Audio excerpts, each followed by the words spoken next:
Don't fuck up. Don't fuck yourself. Hi, everybody. Welcome to the Rude Cooking School podcast. I'm your host, Mario. And with me celebrating Heimlich Maneuver Day is... Evan Mario. Evan the Mario. It's really weird that his name's Mario and his brother is named Luigi Mario, right? It's as if they didn't give any thought to it. Yeah, they just called them the Mario Brothers because they didn't understand English. It's weird. Yeah. I haven't watched that movie yet. I did borrow it from the internet and plan on watching it this weekend. Yeah, it's over $1 billion so far. Yeah, crazy. Who'd have thought the most successful video game of all time, beloved by millions and millions, probably billions, would make a lot of money? But also that they didn't bother making like a movie since the mid-90s, that ill-fated experiment. It was so bad, though. Yeah, it was very bad. Oh, the worst part of this new movie coming out is all the people being like, the old one wasn't that bad. It was actually really good. You're like, all of the apologizing that they've been doing, like, well, it's actually more adult themed. All right, cool. It's a video game for children. Right. At the time, it was definitely a video game for children. Like, it wasn't like, I've been living this gamer life for fucking 30 years, son. You know, it's like, yeah, I like Mario Jump. I've been getting coins and collecting stars for over 30 years of my life. Yeah, I think Mario 2 might have been out by the time that fucking game came out. Like, 3 wasn't out yet. What do you mean? What? Like, Super Mario Bros. 3 wasn't out by the time that movie came out, I don't think. What, Super Mario Brothers? Yeah. Nah, Super Mario Brothers came out in like 1993. Oh, was it that late? I thought it was like 89. Yes. Oh, shit. It was like, they could have made a movie about Super Mario Brothers 3. It was that popular, but they were like, you know what we should do? Let's make it in the real world, but also there's some sort of parallel dimension that's New York, but there's dinosaurs instead of people, but they look like people anyway. You know what 15-year-olds love? Dennis Hopper. Kind of Dennis Hopper. Dennis Hopper is They King love Koopa. Bob Haskins. But he just so Bob Haskins is actually Hoskins. Bob Hoskins. You're right. He was a good choice for Mario. And then I would even say that John Leguizamo was a good choice for Luigi. But sure. They changed it so that Luigi is not his brother. Right. They changed it so he's like his adopted son. Speaking of John Leguizamo, there's a lot of people being like, The Pest is one of the best movies of the 90s, and you can go fuck yourself with that noise. Same group of people that say Freddy Got Fingered is a masterpiece. Oh, God, that movie is terrible. Same people that say fucking Drop Dead Fred is a really good movie. That was the first movie I ever walked out of in the movie theater. You were probably a little too old for it. No. I can't. When that came out, that was like 89, 90, It was 1990. Yeah, I was 14. Yeah, you were too old for it. For Drop Dead Fred? Yeah, I think so. All they do is talk about titties and fingering in that movie. Yeah, it's not really. It's kind of for kids. I mean, it's got disturbing elements to it, but it's, I don't know. I liked it when I was a little kid. That movie sucked. I got up and yelled at that movie. I said, fuck you, movie, and walked out. Yeah. I was like, yeah, fuck you, 14. I'm out. Audi and 5. I walked out to the Westview Cinemas parking lot. Probably did and say went Audi and took 5. a big piss on the old drive-in that was abandoned that is now a Home Depot. I saw it in Arbutus, actually. I saw it the Hollywood Theater. At the Hollywood Theater, yeah. I went there every week. We just went there because it was like $1 to fucking watch a movie. The first time I ever went to that theater. A lot of heavy petting. The first time I went to that theater, I went to see the My Little Pony film. The second time I went to that theater was to watch Halloween H2O. Oh, okay. So a solid 13 years apart. Yeah, I was about to say that's a wide margin. Mm-hmm. How we just passed Memorial Day. Mm-hmm. How was your Memorial Day? Did you memorialize anyone? No, we drank a lot of beer. That's good enough. But this week we've been doing nothing but like Memorial Day type foods. So hot dogs, chicken, hamburgers. I just did some very good smash burgers for early dinner today. Sweet. We did hot pot over the weekend. Ooh. It's never a bad time for good hot pot. I mean, I am just in love with hot pot. It's great. It's a great way to eat. Yeah. There is a. You should have that for your wedding. Just everybody have a hot pot at their table. At their table. Don't worry about your wedding dress, honey. She's got a full body bib on. Just a big smock. There's hot pot all over me. There is a new restaurant around the corner for me that does those seafood bags, the boil bags. Yes. And take us on a trip, Evan. I Please. felt like that was a trend that came and went because even the Korean places that were doing that for a while stopped doing it. Or I know what you're talking about. I've never seen it. I've never been, and I have never done it. The concept, and I've never seen it get any bigger than it is. Right. Well, there's a reason for that. Yeah.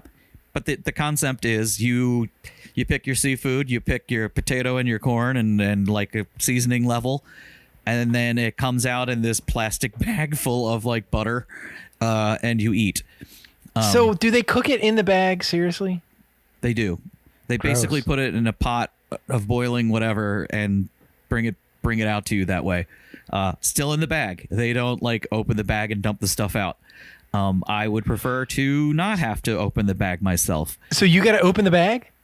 Yeah, you got to rip it open. So when you go in, do you just pick the stuff, they put it in the bag, and then cook it in front of you? No. Oh, okay. It comes out from the kitchen. It's on the menu. You select which bag you would like.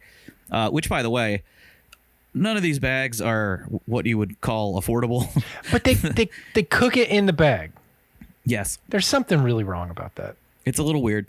I mean, I say that, but I've done sous vide before. So in my head, it's when you describe a bag, I'm thinking of a trash bag or a bag you get at Rite Aid. This is a plastic see-through bag. It comes double bagged with a knot on top, and all the stuff is in the bag. And it's in a basket. Would you say it is BPA free? I wouldn't know. I don't think I want to know. Okay. So to give this place some credit, they have a really excellent, and I do mean excellent, crab egg roll. Big pieces of crab and cool. Nicely finely shredded cabbage. Big honker. I can't remember how much it was, but it was probably expensive. But $18. Okay. And the onion rings are good. But your standard snow crab leg bag is going to run you $42. Oh. Yeah, dude, when did snow crabs get so fucking expensive? I don't know. Think Vegas. Those things were just shitty. You could get a box of those things for $15. Yeah. And now you're basically talking about all seafood. Now for half a crab, it's $20. Yeah. If you go on Thursdays, $15 for a half pound of shrimp and all the other stuff in a bag. So that's okay. Okay. But yeah. I was going to say, but what the hot pot place did back when the first time we went was they also did air quote Cajun bags, which I'm I don't know, if these guys want to make $1 million within a month, do some hot pot, because we don't have a hot pot location in the city of Baltimore. We don't. Not anymore? Give it up. Oh. Okay. Yeah, that's weird. It is weird. Can you give me a second? I can give you a second. I hear someone upstairs and I don't. Oh my God. There shouldn't be anybody upstairs. I'll be right back. This is the podcast where John gets murdered. Yep. Here we go. John's gonna get murdered. John's gonna get murdered. I'm gonna dial 911. Never mind. Oh, he's back. I was sitting here texting Crosby hey, don't worry, I'm downstairs. And he's like, yeah, I'm leaving in 6 minutes because he's at school. Okay, I'm keeping all this in the fucking Just podcast. want you to know I dialed 911. Oh, did you? Seriously? Nice. Thank you. No. I got all happy for a second. Anyway, that basically summarizes my week in food. So the hot pot, where'd you go? Hot Pot Hero out in Ellicott City, because the place we wanted to go Pot Hero. Yeah, K-Pot in Catonsville was packed. K-Pot Hero. Sorry. K-Pot has the distinction of doing all-you-can-eat hot pot and all-you-can-eat Korean barbecue at the same time. Oh, shit. It's insane. I like that. And they have this little touchscreen, menu where you just pick what's coming out next. Oh, shit. Really? Yeah, and you can just order steaks. Like, you want steaks for the whole table? Yeah, you can do that. Let's get some steaks. You can either boil them in hot pot juice or put them on the Korean barbecue. Oh, wow. That's impressive. Yeah. Yes. Yeah, I mean, the last time I had hot pot was the week before COVID became a thing, and we ate at this place that used to be like right up the street from what's the barbecue place in the strip club? Why am I blanking? On Chaps. Like, so it was right up the street from Chaps. So still technically, I guess, in Baltimore. And then Rosedale that place, is not Baltimore. I don't think it technically was Rosedale, but it was close. Anyway, they went out of business and completely demolished the building. It's not there anymore. Oh, It was like right. a nice Asian grocery that wasn't H Mart, but was close enough to go because they had enough shit. You know what I'm saying? Mm-hmm. But the seafood section was very lot of ammonia smell. Oh. Yeah. But I could get fresh ramen noodles, so I was like, all right, cool. You steal. But they had the hot pot place on the other side, and it was great. So I miss hot pot. We got to go this weekend, maybe. I don't know. Probably not. Yeah, do it before it gets too hot out. Yeah, that's true. Yeah, my weekend was full of a lot of cooking and a lot of forgetting. Apparently, I made hot dogs too. Chili hot dogs. I made my own chili. I had these meatballs. So was it Friday night that I did it? Yeah, it must have been Friday night. Leanna was gone. Crosby was gone. They were out doing something for they went to go see fucking Cocaine Bear at a friend's house. Oh boy. Yeah, real responsible, Leanna. It's been a joke all weekend because I was saying like, I can show him anything now, right? Like you've blown the doors off. You showed him Cocaine Bear Human on centipede. purpose. Yeah, here comes Human Centipede. Hope you like it. You know, like, so they were gone, and I was like, well, I'll just make something stupid. And we had we have 3 bags, like, you know, bigger bags of meatballs they're already cooked, already sauced, but I had made them for, I think, the block party, right? So that long ago. And then we had all these fucking, you know, garbage meatballs, you know, from Costco or BJ's left over. And I was like, I don't know what the fuck to do with them. I was like, oh, I will put them in the Instant Pot, throw a bunch of bullshit in there, and just cook it down to like a sauce. And there's a thing that my family does, which I'm sure a lot of people in Baltimore do. They make a thing called just beef barbecue. Have you ever had this? It's like manwich, right? Yeah. And I just made a big pot of that. Manwich. And it was awesome. Like just threw in extra onions, threw in a bunch of different fucking spices, cooked that stuff for like a fucking hour and a half, just making sure that it would just break down because I don't even know what those meatballs are made of, but the texture was not real meat. But it's supposed to be, but who knows? So some lamb, mostly filler. Added like some fresh tomatoes, added some tomato paste, you know, I was a couple drinks in, like, fuck it, let's just see what happens. And it turned out great. And then I had it left over. So then I took half of it and I froze the rest. I took half of it. We had more sandwiches. And then the other half of that I made into chili for hot dogs. And it turned out great. Cool. Just added extra chili powder, that kind of bullshit. I made shrimp curry one day. I made chicken sandwiches, steak sandwiches. I had leftover prime rib from Christmas that I was like, fuck it, let's just use stuff up. Like, we already have it, so why not? Steak sandwiches from prime rib are always banging.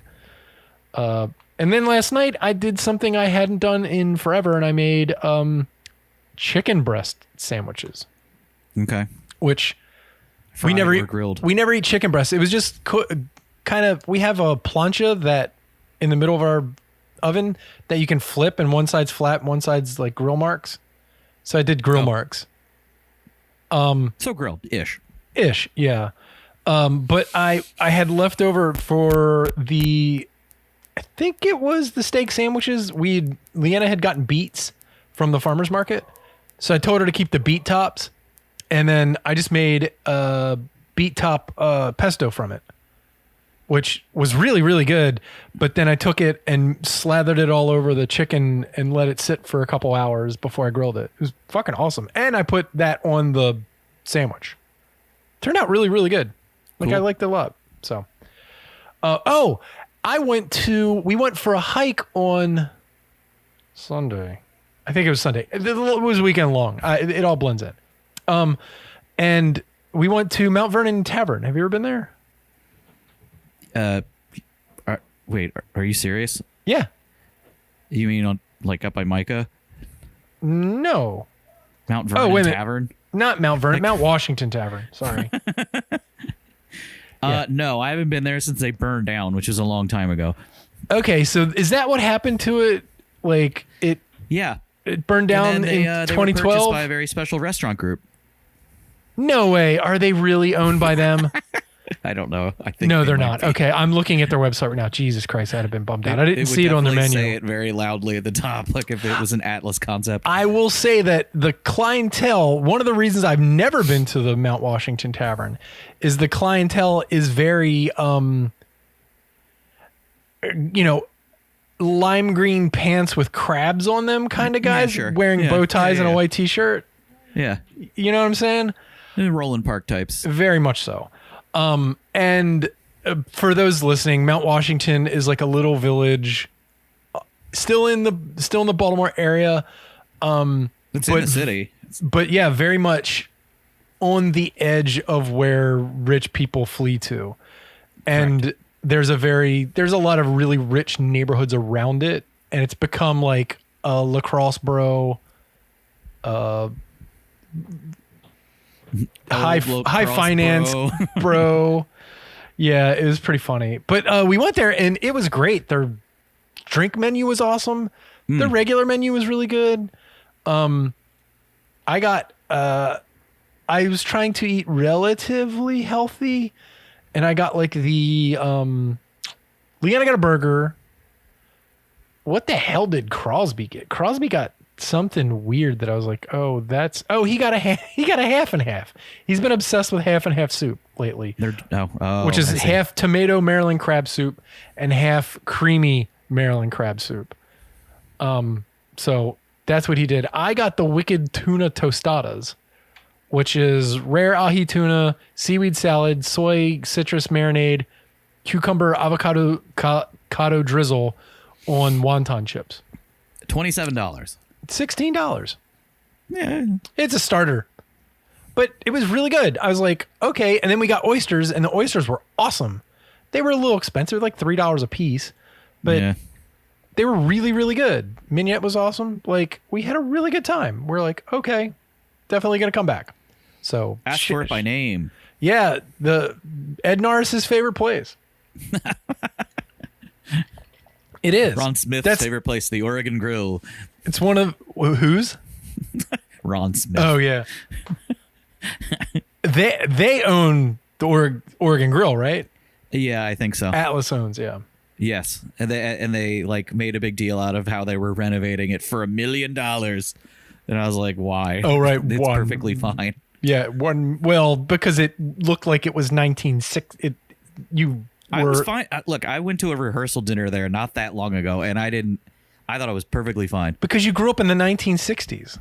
Yes, I did. You grew up in the 1980s where the 1960s were still cool. I went and hid. The 1980s were 40 years ago. I came out in the 1990s, and that was how shit, man. I made it. Okay, let's get into some food news. That was a really weird jump, but food news. Food news. It's newsy time. Talking about the 90s. Excellent.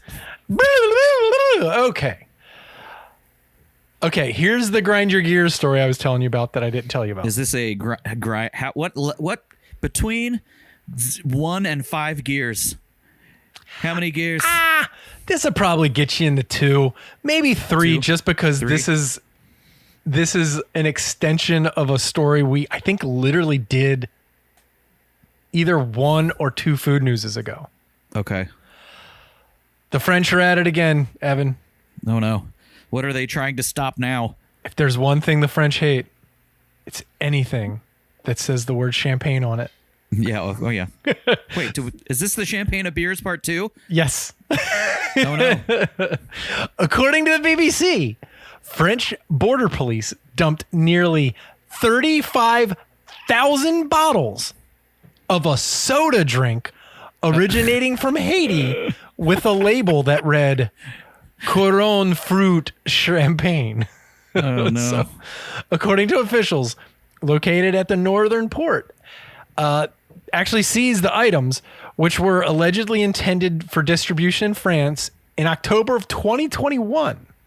However, the BBC reported a French court ruled in late 2022 that the bottles should be slated for destruction because of the appellation d'origine contrôlée, the AOC designation.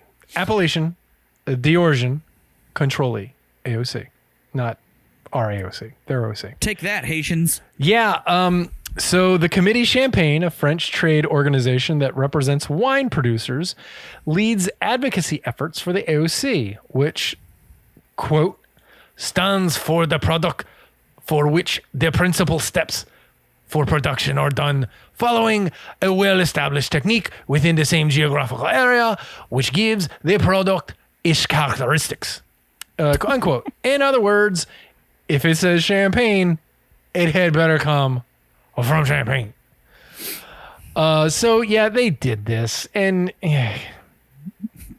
it's so stupid. What a fucking waste of soda. Yeah, 35,000 bottles of it. Just take the labels off. Right. Just do that. The company probably doesn't give a shit because it's already been bought. Right. Whoever bought it is the ones that are fucked. So then they'd have to pay for relabeling.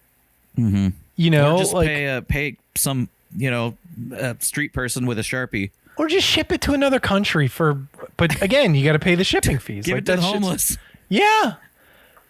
But the homeless are probably poured out. This isn't from the Champagne region. Like, I do not approve.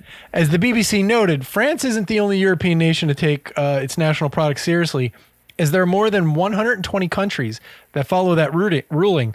That includes Greece, which protects Greek feta, Italy, which is serious about its Parmesan designation.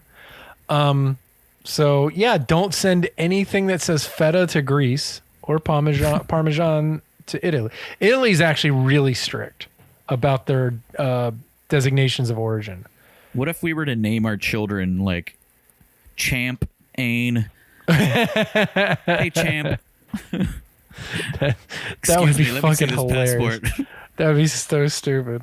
Throw him into the ocean. Yeah, so, God damn it, guys. Just fucking let people live a little bit. Like, there's no person, not one fucking real person that lives in France that would drink a soda and be like, oh, yeah, totally, this is fucking champagne. Like, this fooled me. What the fuck, dude? Okay. Next story. I have to find the video for you. Okay, here we go. Oh, we've got a video. Yeah, we got a video for you here. Hold on, let me take this back to the beginning. All right. So we talk about this every year because it's just fucking stupid and dangerous and hilarious, and people do it all the time. Canadian woman gets knocked unconscious during cheese rolling contest. Wins anyway. So the Gloucester Chichester cheese chasing contest. The Gloucester cheese roll was last week. For those that don't know, double Gloucester cheese is a hard cow's cheese, milk cheese, that has a nutty flavor, which pairs well with brown ales or rich ports. Although it's aged longer and has a stronger taste than single Gloucester, it's also reasonably easy to find in England, which means that if you don't have to throw yourself down a hill to get it, you should probably try it. Despite its widespread ability, every year hundreds of fearless people turn up at Cooper's Hill near Gloucester an annual. What's that? I said, I tell you what, you got to be fearless to do this shit. Yeah, dude. So for the annual cheese rolling race, if you're lucky, you'll have left the event dazed, dizzy, and in possession of a 7-pound wheel of double Gloucester cheese.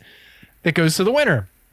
If you're less lucky, you get scrapes, bruises, maybe a broken something, or a minor brain injury.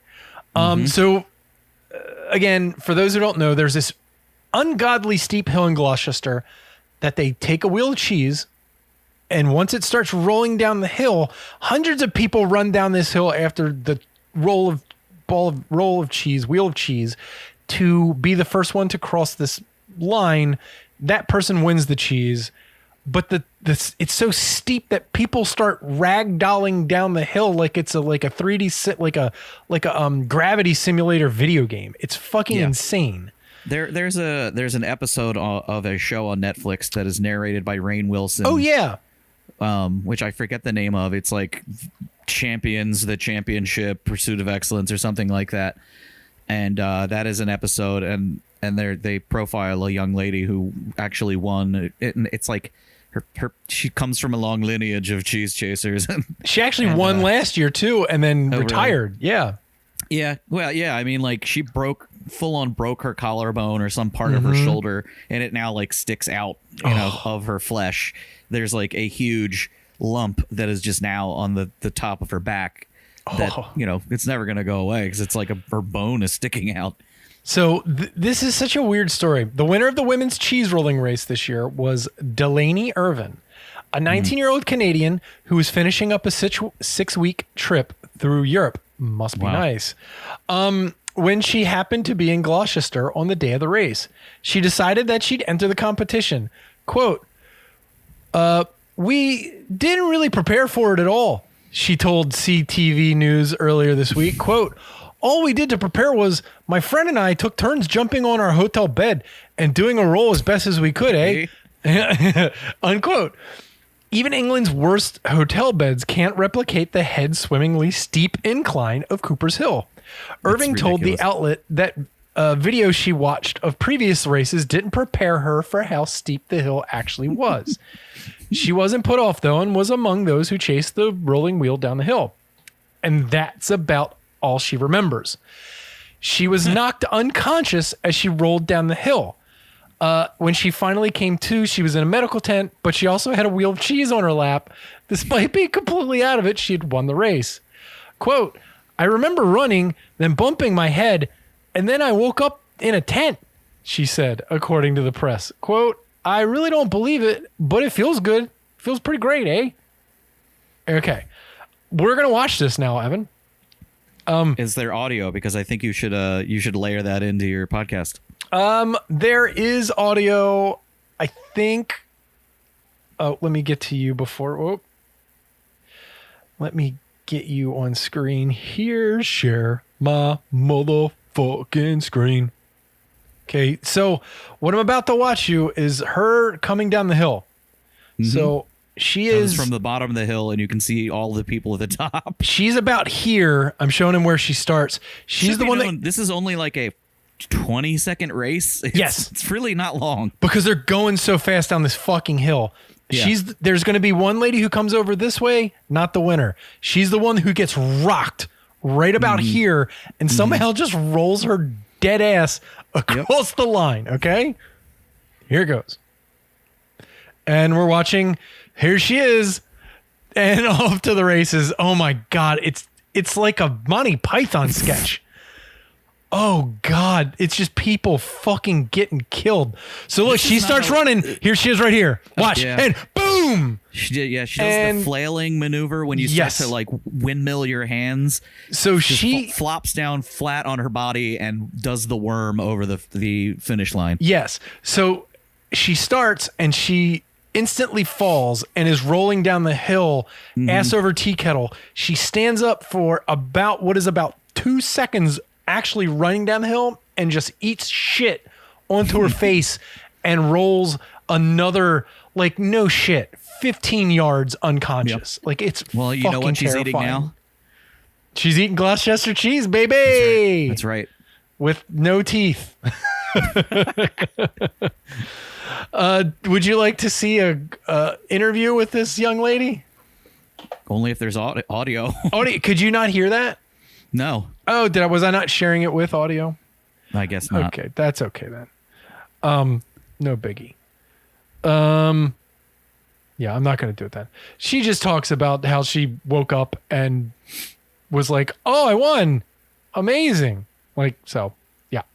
I'll put a link on the Facebook group. Like, yeah, watching her eat shit is horrifying. Like, if I was her parents, I'd be like, "What the fuck is wrong with you? Great job, by the way. You won and you experienced something. Also, how did you get money to go on a 6-week tour of Europe?" Okay. Well, she had to sell the cheese to pay her medical bills. Yeah. So she's the first Canadian to win the race. Last year was the 21-year-old from North Carolina. She was the first American. That's right, because we talked about that. Yeah. Yeah, pretty crazy. She does say she's not a huge fan of Gloucester cheese. But I will definitely eat that. I will definitely eat this cheese as she gets beat to death by all the Gloucester people. Mm-hmm. Do you want to talk about the world's most expensive ice cream, or do you want to pass over it? I think we could pass over it. Does it have gold flakes in it? Is that why Of course it does. Okay. Okay, just real quick. It's a gelato. It has white truffles, Parmesan Reggiano, and gold leaf. It costs... Boring. Okay, let's play a game. Per serving, how much is it? Is this in a restaurant? Yes. Like, It's called Salato. It's a ultra luxe Japanese ice cream brand. Oh God. Per scoop. It's 4.4 ounces. Okay, quarter ounce. 4.4 ounces. It's got $6,696. I was thinking $12.50, but then I was like, it could be $12,500. Yeah, it was $6,696 for 4 ounces of. What I mean, like, if you're eating actual gold, I would be panning my own shit. The problem is the gold that they put on it isn't worth it. It's just gold leaf. Like it's worth. You can go to Michael's and buy a pack of it and make your own dumb ice cream. This is 24 karat gold. Yeah, I can get it at Michael's.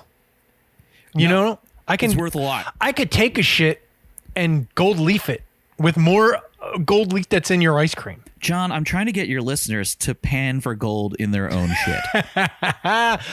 Quote, a rich and mellow gelato with 2 types of cheese as a base and white truffle with a sensual and unique scent. The faint sweetness and gorgeous Jinjo incense gives the scent of white truffles a complex flavor. To finish, white truffles and Parmesan Reggiano cheese that look like snow are luxuriously placed and decorated with gold leaf. Snow. Yeah. So basically, they're finally shaving the cheese. Let me find a picture of this for you because here we go. It doesn't even look good. Like it's like a boring picture of cheese. Like that's like, and it's not as described. It's not as described at all. Look at this. That's what it looks like. $6,000 for that, huh? Yeah. It's a quenelle of fucking cheese that has a sauce over it. And there's not even like how they were like finely snow. It's not.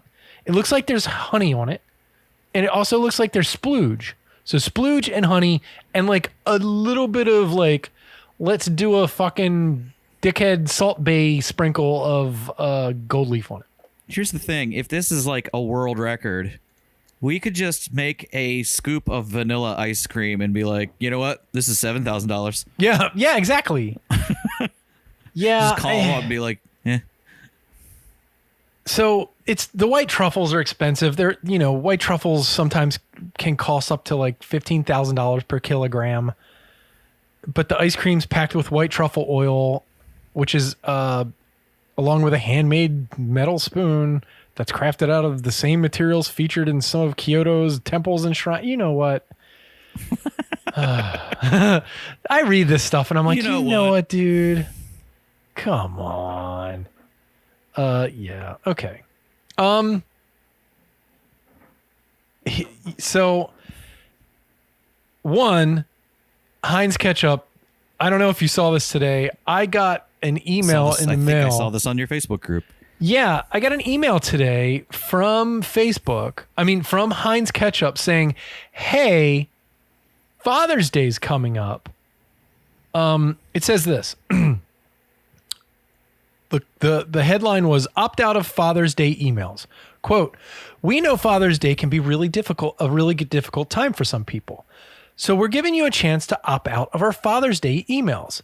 We'll keep you updated with what's new. We just won't send you anything related to Father's Day. Click this button and opt out." And I was like, you know what? I'm here for that. That's really nice and thoughtful. Also, I didn't know I was signed up to get Heinz updates. Right. But Just kidding. This is you just entered a contest for unlimited Heinz. But I'm okay. I can get Father's Day updates. It's okay. My father's dead, but I'm okay with it now. But Is that why it's hard for people? Yeah, I'm assuming. Except that you are a father, so it's like, I mean, I don't have a father and I have no kids, and I Right. still don't give a shit. Right. But there are people that are like, oh, I'll never be able to have a child, that kind of thing. And there are people that, maybe All their those dad just sterile died men like a out week there. ago and they just don't want to, But I find that really nice and thoughtful. Just, hey, by the way, we're going to be throwing out all that ketchup dad news. Apparently, I'm going to be inundated. Like, I need to post every time I get an update from Heinz Ketchup about Speaking Father's Day of stuff. throwing things out, did you see that the Levy group at the stadium, the Camden Yards, is throwing away like 8 bajillion hot dog rolls because the Orioles are out of town and they're like, well, these are No. gonna go bad. Yeah, it's all over Facebook right now. Like they're so stupid. For what a doing bunch this. of assholes. Yeah. Why can't you donate it? They could just so easily be like, hey, the Orioles are away. We'll put them on the TV and you can all come and buy hot dogs and eat the hot dogs in the seats with hot Right. dogs. Right. Like, what? I should work for the stadium authority because this is so not, it's a non issue. Like, yeah, if there's not a game, just let people hang out. $15 a ticket. All you can eat hot dogs. Sure, whatever. Right? And put the Fucking Orioles assholes. on the Jumbotron. What the fuck is wrong with these people? I don't know. But I thought it was really nice. But okay, so Heinz is also doing another thing. By the way, somebody did point out that Heinz in that same, like I took a screenshot of the email.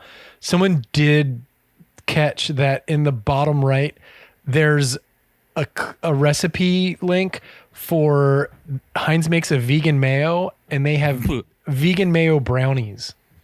Yeah.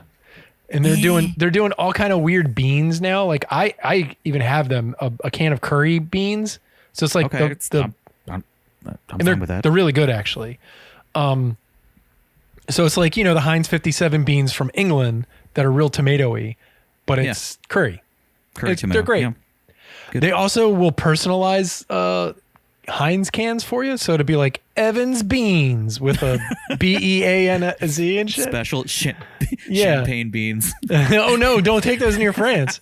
No, but it's champagne beans. Oh yeah, it's still they don't understand English.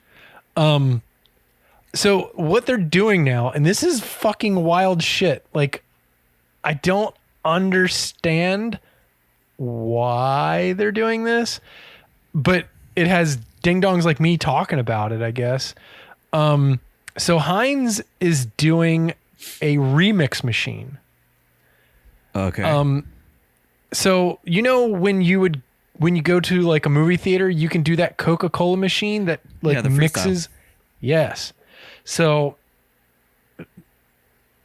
what they're doing now is it's called the Heinz Remix. Okay. It's dubbed as the first customizable digital sauce dispenser Okay. and will be unveiled at this weekend's 2023 National Restaurant Association in Chicago. Thank God. Using the machine screen, you can select multiple components of sauces to create your perfect mix or choose from a menu of pre-programmed recipes. Does it physically mix them together, or does it just blurp out like at a McDonald's? I have no idea. Out of the same, let's out get of the same hole though, like a cloaca. Let's get there together. Oh God, did you have to make it like a The cloaca? condiment cloaca, title of the episode. Klondike. No, it's not going. Cloven. No. Heinz description of the interface says that the user will first select from a range of bases. Currently is Heinz 57 sauce, ranch, and barbecue sauce, and Heinz ketchup.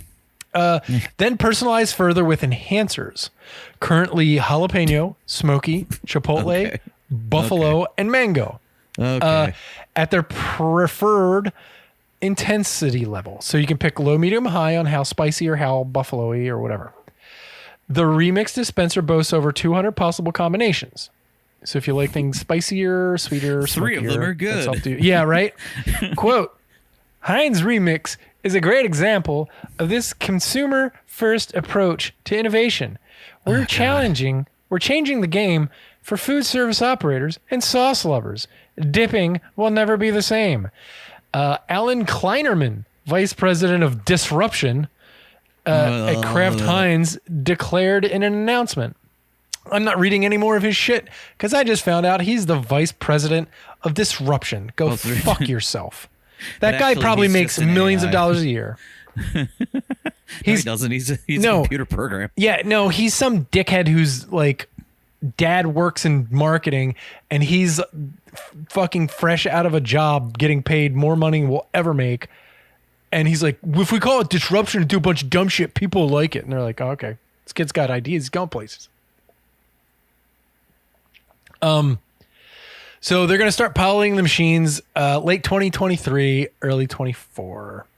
Though? I mean, where am I going to see one of these?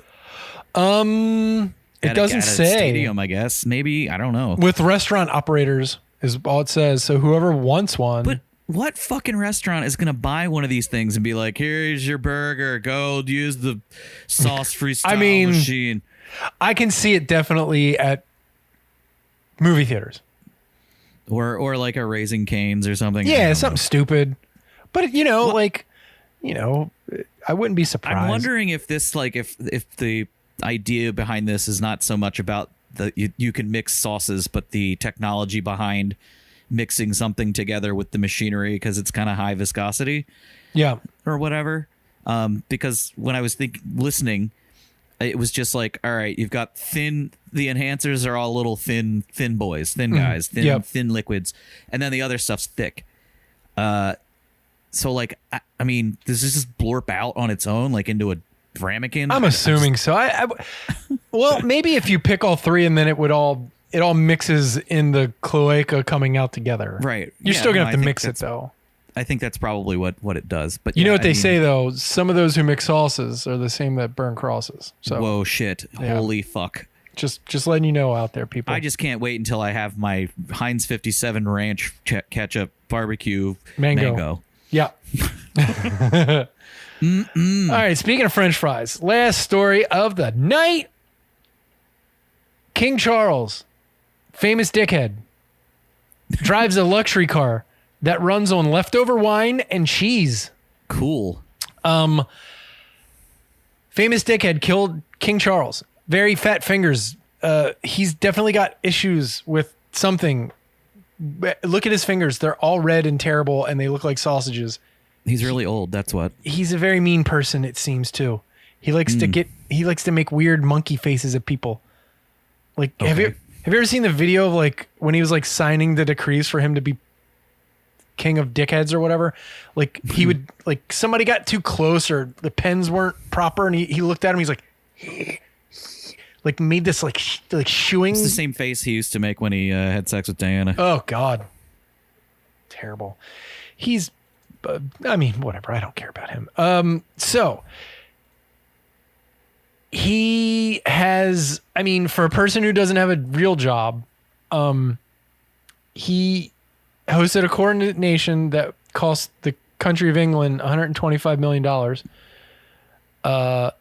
He was dripping with diamonds. Some of them are very controversial because of where they got them and stole them from. Sure. He's a big clothing guy, like wears clothes once, but wears the best, tries to wear nice stuff. He has a fleet of cars, and that's where we're going to talk about his one car. So he has, in 2021, Then Prince Charles revealed to the BBC that his Aston Martin MK2 DB6. I knew it was an Aston Martin. Yeah, DB6 Volante, which he received as a gift on his 21st birthday, so 85 years ago. Wow. Had been converted to run on E85 bioethanol, which he produces on his Duchy of Cornwall estate. And if you don't know what E85, here's what fucking King Shitface said. Quote, "My old Aston Martin, which I've had for 51 years now, runs on," can you believe this? "Surplus English white wine and whey from the cheese processes," unquote. According to The Guardian. If anyone else were saying this, I'd think it's amazing. Exactly. So, but this is kind of what I'm like, oh, that was cool. According to The Guardian, E85 is a mix of 85% bioethanol made from leftover wine, cheese whey, and 15% unleaded gas. So this is all a byproduct. It's not like he's wasting wine or cheese. This is all the byproduct of cheese making. Whey, you like Little Miss Muffet sat on her tuffet eating her curds and whey, which is really weird because she made cheese and was just eating the curd. Waste not, want not. You take cream or milk and you add rennet, separates it into solids and water. The water part's whey, solid parts curds.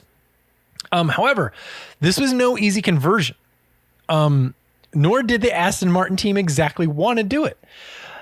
Quote, "The engineers at Aston Martin said," hold on for 1 second, please.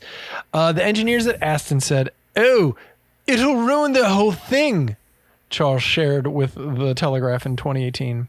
But the king wasn't taking no for an answer. Quote, "I said, well, I just won't drive it then. So they got on with it, and now they admit that it runs better and more powerful than on the fuel that was just petrol," unquote. The king also noted one more spectacular fact of this luxury conversion, as he says, quote, "It smells delicious as you're driving along," unquote. And there you go. Yep. Wow. Yeah. Pretty weird. I wonder what kind of kilometerage it gets. Yeah. And I looked at this car last... Wait, what did you just say? Kilometerage instead of mileage. Oh, gosh. Fuck you. Kilometerage. Weird. They use the word miles over there. They don't use kilometers. Well, whatever. Oh, that's a sweet car. It's very James Bond. I mean, it's an Aston Martin, so yeah. It would be funnier if like it was an Aston Martin, but it had like the the bio engine from the end of Back to the Future. Like, yeah, totally. Jerry rigged onto it. Yeah, and they just dump cheese into it. Yeah, and then banana peels and like all that other crap. Yeah, it's a good looking car. I mean, I'm assuming soft top, nice. Yeah, it's a really nice car. Sweet, good for him. Must be nice to be born. Yeah, must be nice to be born rich and have everything handed to you and people wipe your ass and blow you like you're the king of Zamunda. Yeah, it's pretty good. Yep. So that's it. End of food news. Yeah, we need to.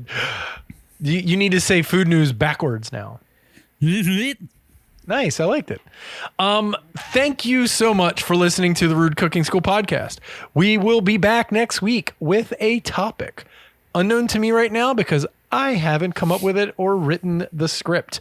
Also, thank you for sharing the podcast with everyone. We don't advertise. Word of mouth is how we get it out there, and you are the people that get it out there. Thank you for telling people. You are awesome. I'm looking at you, Austria. Evan, tell them about your amazing podcast so people in Austria can find out what's going on in Baltimore. Ooh, it's called The City That Breeds Podcast. You can find it at ctb.show on the internet. We have been nominated for Baltimore Magazine's best podcast as well as Baltimore Sun's best podcasts on the Readers Poll. Hey, so congratulations. If you want to find us on either of those polls, go ahead and throw us a vote. This week we have a guest. We are not recording until Sunday, so it'll be out a few days from now. We have a guest who has written a bunch of articles about collecting weird things that people collect. Oh, like my fingernail collection? Sure. Yep. I love, it reminds me of the Ren and Stimpy episodes where he's like, do you want to see my collection of nose goblins? And it's all just boogies and shit. Cool. That sounds awesome, dude. Yes. And you can go to their Discord page, which is fucking really funny and a lot of engagement and a lot of people doing a lot of like just jokes, and it's actually like a lot of fun. Spicy memes. There's a lot of good memes. And there's 87 channels within his Discord. It's a lot of fun. Not really. Well, it's fewer than 15.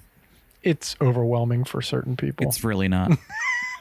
No, it's a lot of fun though. Like I actually, when Evan browbeats me into going there, because I don't like the format of Discord, I actually do really have a lot of fun reading through all the stuff.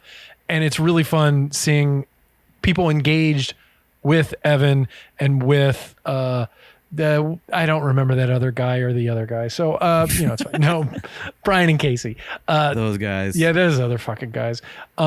No, they all engage and they all have a lot of fun. And we've had a couple listeners go over and they have a good time there too. Speaking of which, join our Facebook page, Rude Cooking School. It's right there. I'll let you in. Don't worry about it. Might not let you in. Had a couple weird. Have had a couple weird people try to get in that are Dutch. Don't know what that's about, but they were not real people. It's okay, Dutch people. You can come on over, but not the fake Dutch people. Just, come on over. We share a lot of recipes. We share a lot of food things, a lot of stories. People ask questions about cooking. It's a fun time. Come and join. And thank you for listening once again to the Rude Cooking School podcast. I'm your host, John Hauser III. Don't yuck my yum, please. And do learn how to do the Heimlich maneuver in honor of Heimlich Maneuver Day. Yes, please get that carrot out of her throat. Is that what's in there? Oh no, that's an arrow showing how you punch someone in the stomach. Yes. Is there it's cut off? Is there food coming out of her mouth in the third picture? Yeah, I don't know what happened with the background there. It got cropped out. But yeah, you can see a little piece of food. Is it a whole chicken? Yep. It's an entire hamburger. It's a Cornish game hen. It's the world's most expensive ice cream. Because the guy behind her wanted to taste it. All that gold firmed up and it got caught in her throat. That's what happened. She just tried to bird it down like it was an egg and she was a snake. She's a goose. Yeah. All right, everybody. See you next week. We love you. Have a great week. Peace. Hey, goodbye.